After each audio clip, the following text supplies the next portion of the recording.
West Bengal state university BA history honours 6 semester core paper 13 বা paper 13-এর সম্ভাব্য প্রশ্নের উত্তর নিয়ে আজকের এই আলোচনার ভিডিও।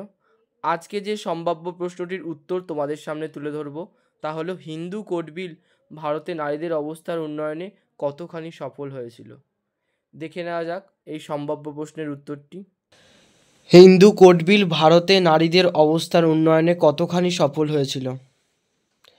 হিন্দুদের বিবাহ বিচ্ছেদ, দত্তক গ্রহণ, উত্তরাধিকার, সম্পত্তিতে মেয়েদের অধিকার প্রভৃতি বিষয় সংক্রান্ত ব্যক্তিগত বিধিতে সামঞ্জস্য আনবার জন্য আইন আনবার প্রস্তাব করা হলো।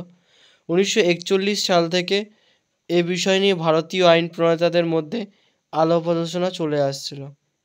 1944 থেকে 45 সালে কলকাতা হাইকোর্টের বিচারক স্যার বেনেগল নরসিং রাওয়ের নেতৃত্বে একটি কমিটিকে একটি পূর্ণাঙ্গ হিন্দু আইন সংহিতা প্রণয়নের ভার দেওয়া হয়েছিল, কিন্তু স্বাধীনতা আর দেশভাগের দরুন বিল প্রণয়ন দেরি হয়ে যায়।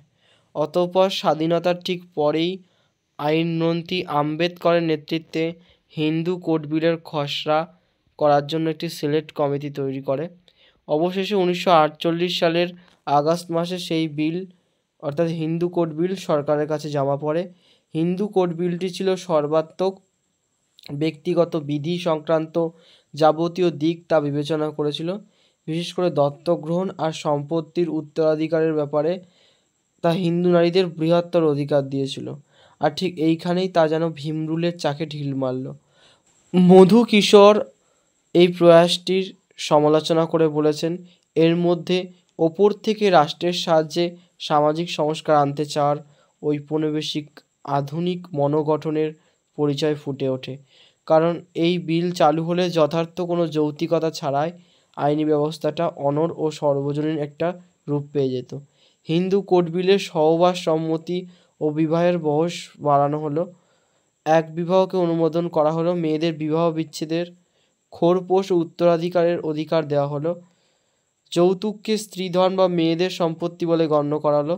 কংগ্রেসের বেশিরভাগ সদস্যদের দৃঢ় সমর্থন সত্ত্বেও সমাজের রক্ষণশীল অংশ এই হিন্দু কোড বিলের প্রবল বিরোধিতা করলেন।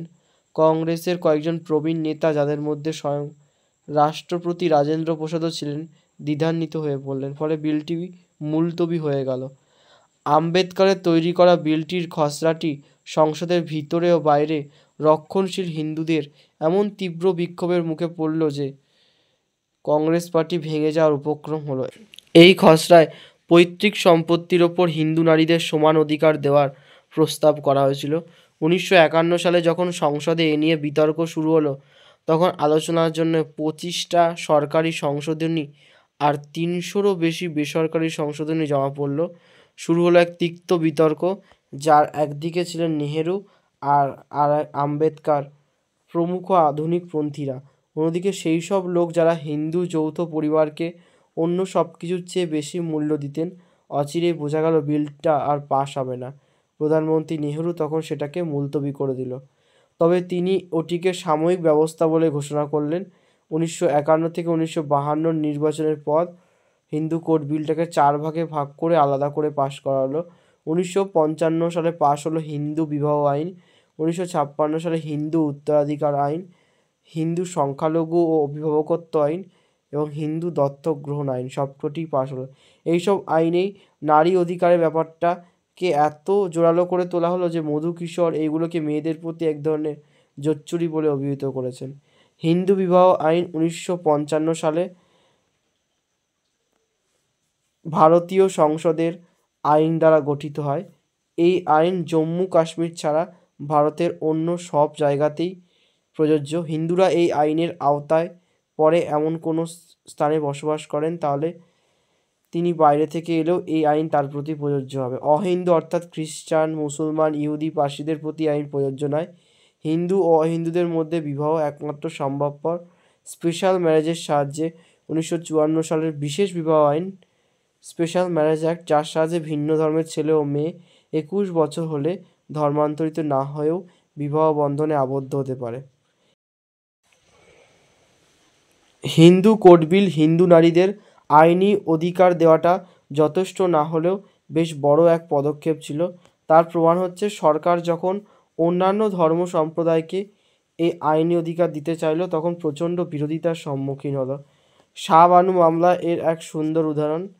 1985 সালে অর্থাৎ হিন্দু কোড বিল সংশোধিত হওয়ার প্রায় 40 বছর পরে সুপ্রিম কোর্ট শাহবানু নাম্নী একজন বিবাহ বিচ্ছিন্ন মুসলিম নারীকে একটা নামমাত্র টাকা খোরপোশ হিসাবে মঞ্জুর করে।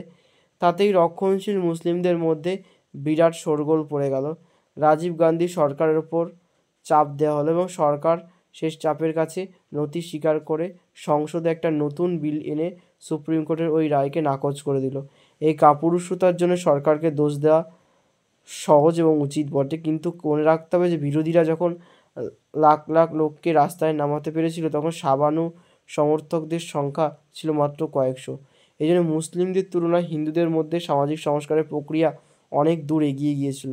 30 বছর পর শাহবানুর ঘটনা তারই সাক্ষী। এর থেকে বলা যায় যে হিন্দু কোড বিল ভারতে হিন্দু নারীদের অবস্থার উন্নতি ঘটালেও মুসলিম নারীদের উন্নতি ঘটাতে পারেনি।